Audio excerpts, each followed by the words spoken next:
ওয়ালাইকুম আসসালাম রহমতুল্লাহ বারাকাত। জি, জোরে বলেন, একটু আওয়াজ আস্তে আস্তে। শাইখ, আমি ঢাকা বাংলাদেশ থেকে বলছি। মাশাআল্লাহ, বলেন। শাইখ, আমার একটা প্রশ্ন হইতেছে যে আমাদের তাকদীর তো ফিক্সড। জি।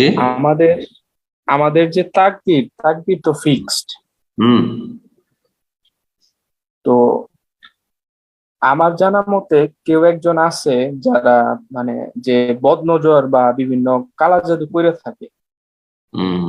তো আমার বিয়ের ক্ষেত্রে দেখা যাইতেছে যে হইতেছে না, সব ঠিকঠাক থাকে কিন্তু লাস্টে যে হয় না বা কোনো একটা সমস্যা হয়। হুম। তো মানে বাড়ির বা আশেপাশে তারা ভাবতেছে হয়তো উনি কিছু করছে বা কইরা থাকে স্বাভাবিক। এটা কি হুম। সম্ভব যে কেউ কালা জাদু কইরা বা মানে কুফুরি কালাম করে কারো বিয়ে ঠেকাইতে পারে বা এরকম কিছু করতে পারে? অথবা জি। যে মেয়ে তারা দেখাইছে ওই মেয়ে ছাড়া অন্য কোনো মেয়ে পছন্দ হয় না, এটা কি হুম। সম্ভব? হুম। হুম। আর এর চিকিৎসাটা কি? জি, জি। আপনার আলোচনাতে প্রথম জিজ্ঞাসা করেছেন বদনজর আইনের কথা, তারপরে আবার নিয়ে আসছেন যে কেউ হয়তো কোনো মন্ত্রতন্ত্র করেছে, যদিও সেটা অন্য নাম বলেন, দোয়া তাবিজ এসব বলা যায় না, ওইটাকে মন্ত্রতন্ত্র করেছে মানে সেহের জাদু। তো দুটোই আপন জায়গায়, দুটোরই বাস্তবতা রয়েছে। সেহেরের হাকিকাত মানে বাস্তবতা রয়েছে। কোরআনে কারীমে আল্লাহ সেহের জাদুর কথা উল্লেখ করেছেন। জি।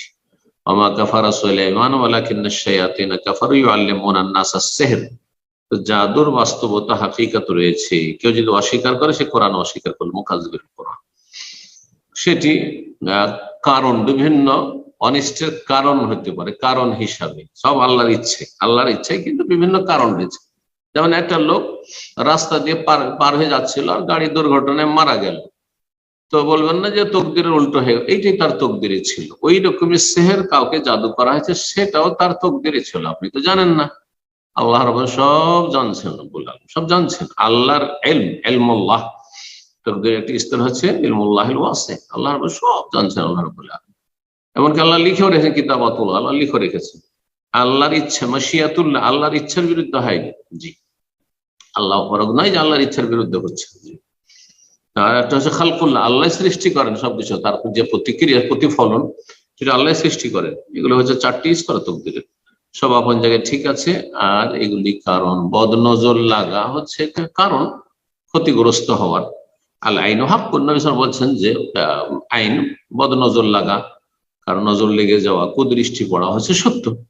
সেটা হিংসুকের হইতে পারে, আবার কিছু লোকের প্রাকৃতিক তার নজর খারাপ হইতে পারে, হিংসুক নয় তারপরে নিজের মানুষের আপনজন প্রিয়জন তারাও যদি এমন কখনো কখনো এটা হইতে পারে তার ইচ্ছার বিরুদ্ধে, সে চাইনি যে তার বদ নজর লাগাতে, লেগে যেতে পারে।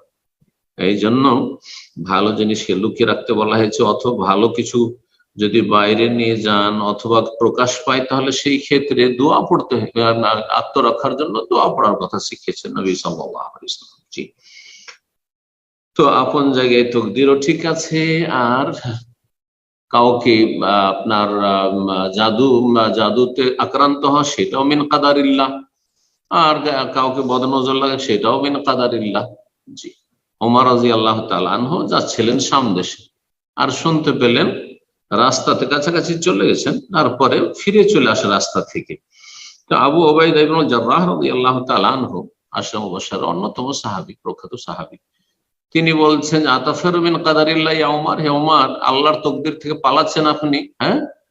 তখন তিনি বলেছেন যে আবু ওবাইদা, তোমার ছাড়া আর কেউ যদি কোনো অজ্ঞ লোক এ কথা বলতো তো ভালো মানাইতো, কিন্তু তুমি বললে এটা বেমানান হয়ে গেল, তোমার কাছ থেকে এই কথা শোভা পায় না। নাফিরু মিন কাদারিল্লাহ ইলা কাদারিল্লাহ, আল্লাহর এত দূর পর্যন্ত আসাটাও আমাদের তকদিরে ছিল, আর এখান থেকে ফিরে যাওয়াটা আল্লাহ তকদিরে ছিল। আল্লাহর তকদির থেকে আল্লাহর তকদিরের দিকে আমরা পালায়ন করছি, আবার মদিনা ফিরে যাচ্ছি, এটাও আল্লাহর কাদার। জি। কথা বোঝা গেছে আশা করি। জি। আল্লাহ রব্বুল আলামিন যা কিছু ফয়সালা করেন তাই হয়ে থাকে। জি। আমাদেরকে ভালোর জন্য সবসময় আমাদের যত ক্ষমতা রয়েছে চেষ্টা করতে হবে, এবং এতে থেকে রক্ষার যদি বদনজর লেগে থাকে তার চিকিৎসা রয়েছে, সেহরের চিকিৎসার ব্যবস্থা রয়েছে, কোরআন সুন্নাহ এলাজ রয়েছে। ইনশাআল্লাহ তাআলা কোরআন সুন্নাহ মোতাবেক এলাজ করবেন। জি। আল্লাহ শফা দান করুন প্রতিটি মুসলিমকে।